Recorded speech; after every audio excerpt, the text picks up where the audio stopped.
Hello. Today I want to talk about Ka and pKa. pKa is a measure of value similar to melting point and boiling point, which is a value specifically related to a molecule, and that's how organic chemists think about acid strength, and it enables us to think about base strength as well. So what I want to do is just talk about where these numbers come from, and then go over some examples of why Ka and pKa are important to us as we study organic chemistry. All right, so when we think about Ka and pKa, we first need to think about our generic reaction of an acid. All right, so we have some acid reacting with water. It gives you the conjugate base, deprotonated acid, and hydronium ion.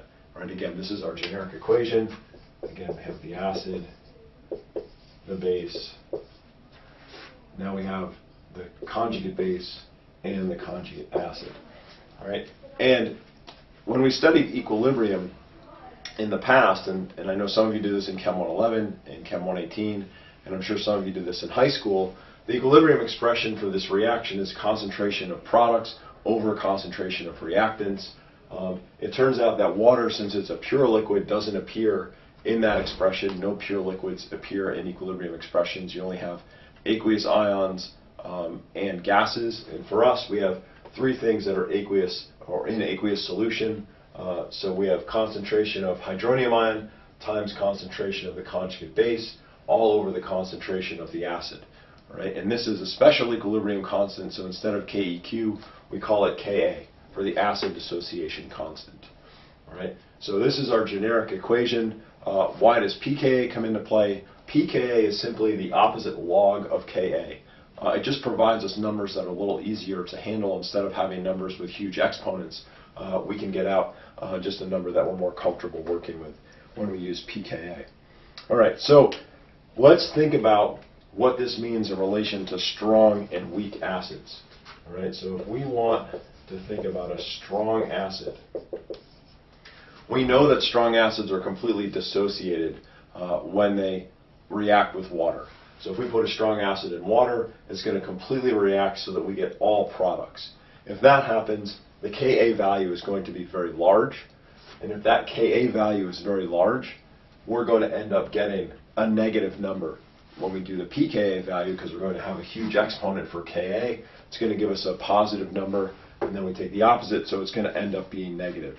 So when we think about a strong acid, right, Ka is large, right, and then when we do the calculation, pKa will be small or negative. All right? Let's just say pKa is going to be negative. That'll be a better way to say it. So pKa is negative for a strong acid. For a weak acid, Ka is small. For a weak acid, we're going to have a lot more reactants than we have products, right? So we're going to have a small number in the numerator, large number in the denominator. We're going to end up getting a small number, right? Probably something times 10 to the negative exponent. Then we do the log of that. We're going to get a negative number. Take the opposite of a negative number. We're going to get a positive number, right? So when we think about what's going on here, pKa is going to be large. All right? We can say negative, small. I guess we'll put that back in. Okay? So let's look at some actual compounds so we see what I mean by this. So some examples, if we have HCl, all right, hydrochloric acid, we know hydrochloric acid is a strong acid. So the Ka of hydrochloric acid is 1 times 10 to the 7th. All right?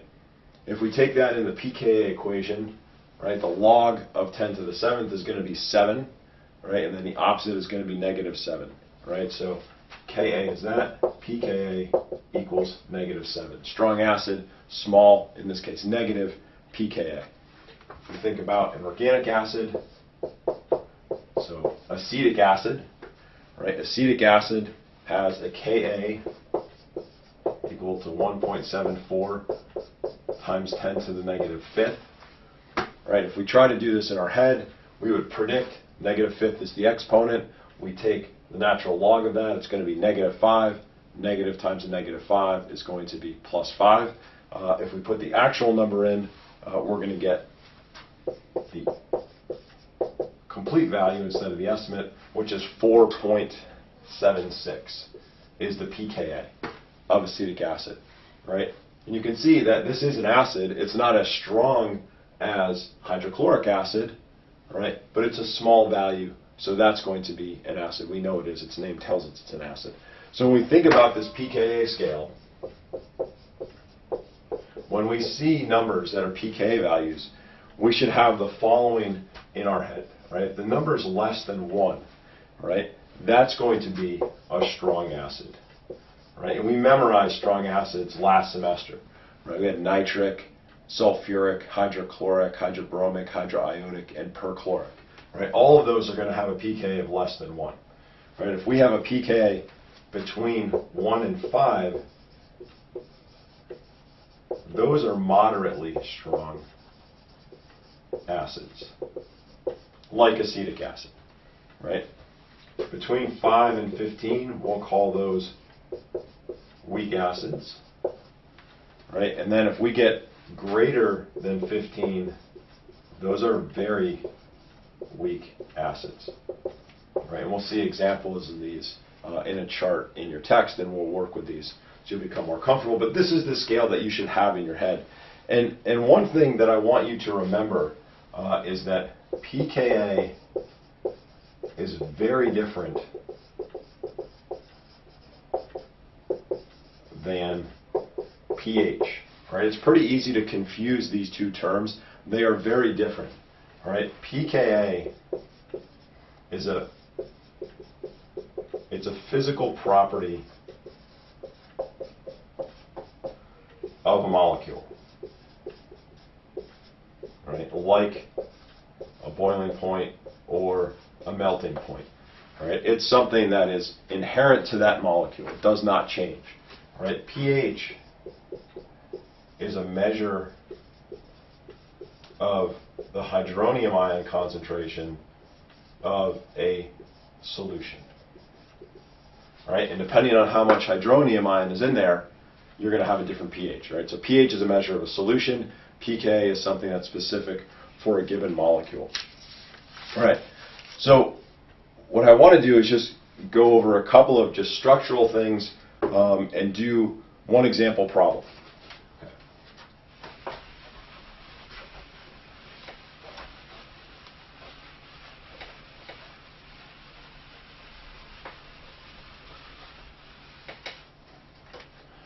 So when we think about the most important organic compounds, let's look at what the pKa values for those compounds are. Right? So if we have, again, we said we have some sort of carboxylic acid. So R is just any carbon group, right? The approximate pKa value is going to be 5, right? If you protonate a carboxylic acid, right, the pKa of that is going to be less than 0. That's a very strong acid, okay? So that's telling you this thing is not a good base, okay? If we have an alcohol, so some carbon group attached to OH, right, the pKa of that is about 15, right? And again, that's something that's similar to water, all right, ethyl alcohol, those sorts of things, right? If you protonate an alcohol,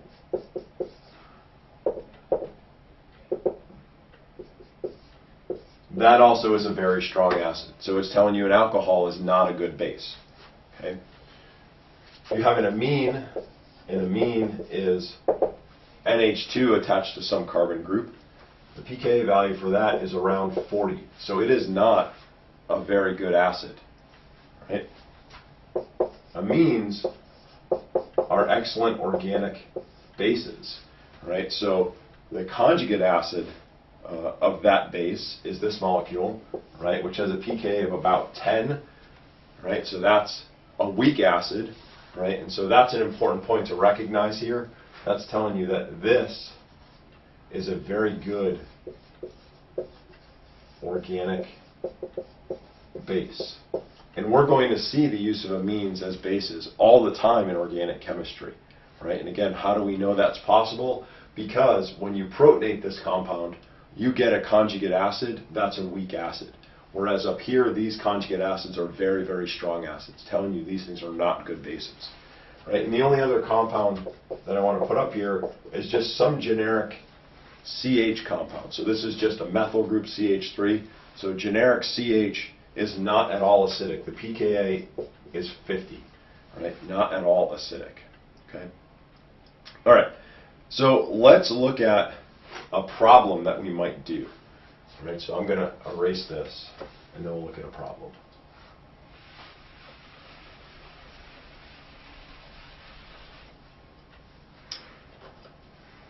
So if we had the following acid-base reaction. All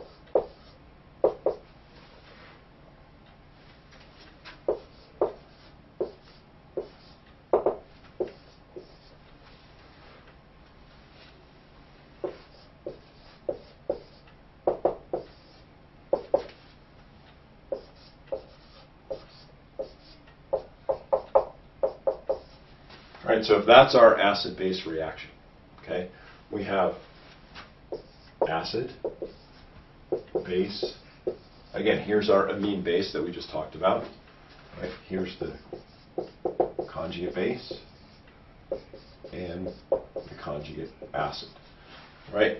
As we talked about in class today, we should think about drawing curved arrows to show what bonds are forming and what bonds are breaking. Right? We're breaking CH bond here. So here's the bond that we're going to form, right? That bond is formed by the lone pair electrons on nitrogen, so those electrons are going to attack that proton. The CH bond electrons are left behind on carbon, giving us the lone pair here. All right, so that's what the curved arrows look like, right? Now we can look up what the values for the pKa's for these things are. Right, so if you look up the values for the acid and the conjugate acid, the pKa for this acid is 8.6. Right, that's a very strong acid for a carbon-hydrogen bond. Right, so that's something that's interesting to think about. Why is this such a good acid? Right, we saw if you just had a CH3 group, the pKa was 50. So this is more than 40 orders of magnitude more acidic than that. So it's something that you should think about. Right, and then the pKa of the conjugate acid is 10.7, right? With these values, we should be able to predict what's going to happen in this reaction, right? Because the key thing that I want you to remember and that we need to think about is that in all acid-base reactions, it's always the stronger acid plus the stronger base goes to the weaker acid plus the weaker base. And we can use the pKa values to figure out which is the stronger acid, right? And as we just talked about, stronger acids have smaller pKa values. So when we look at these two pKa values for this reaction, we can pretty quickly determine that the pKa value over here for the reactant, this is going to be the stronger acid, right? So smaller pKa equals the stronger acid, right? And the larger pKa equals the weaker acid. Okay? Since all reactions go from stronger acid to weaker acid, we can say very clearly in this reaction that the products are favored.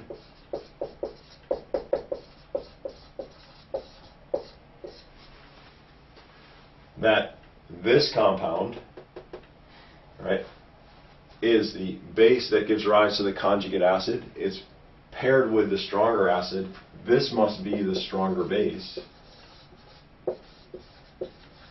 And the conjugate base must be the weaker base. Because again, the stronger acid is going to yield the weaker base. The stronger base is going to yield the weaker acid. All right? So once you have these pKa values for the acid and the conjugate acid, you can tell essentially everything about this reaction. right? And that's a very valuable skill for us, right? The final thing that we want to do is to estimate the percent reactants and products using the pKa values. Okay? And this is something, again, you could do the full calculation out, but I want us to get in the habit of estimating this so that we don't need to rely on a calculator, right? And so the way to think about this, right, is if we're thinking about the difference in pKa values, right? So if we had, so let's make a table. So the difference in pKa values, right? So if the difference is 0, so the pKa of the reactants and the pKa of the products are the same, right? What is the ratio of reactants to products, right? And then is what is percent reactants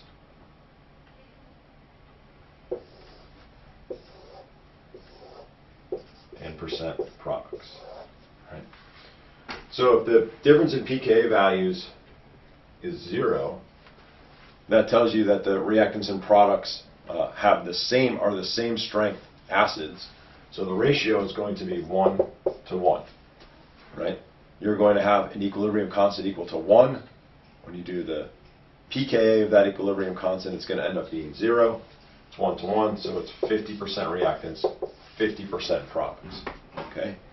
If you have a pKa difference of 1, and again, we'll do these saying that the products are favored, right? We'll talk about that in just a minute. So the ratio, if the pKa value is 1, the ratio is going to be 1 to 10, right? That's what a pKa difference of 1 tells you, right? There's 1 order of magnitude more products than reactants, right? That means you're going to have approximately, and again, let's do this, approximately 10% reactants to 90% products, right? And you can keep going down. If you do 2, it's going to be 1 to 100, and it's going to be approximately 1 to 99 for percent, right? So anyway, these are things that I think we can definitely figure out. We can think about doing these estimations. The key thing here is it doesn't matter whether it's reactants or products, right? You can shift it around, meaning that if this is a difference of 1 favoring the reactants, it would just be switched. So you'd have 10 reactants to 1 product, right? So you can do the difference and figure that out. So the key thing for us is we're going to be working with these often. We're going to have plenty of time to practice this stuff, right? And I'm confident that when we start doing these problems out and the problems you have for Monday, that you'll become more comfortable doing this. So we'll talk much more about this in class on Monday.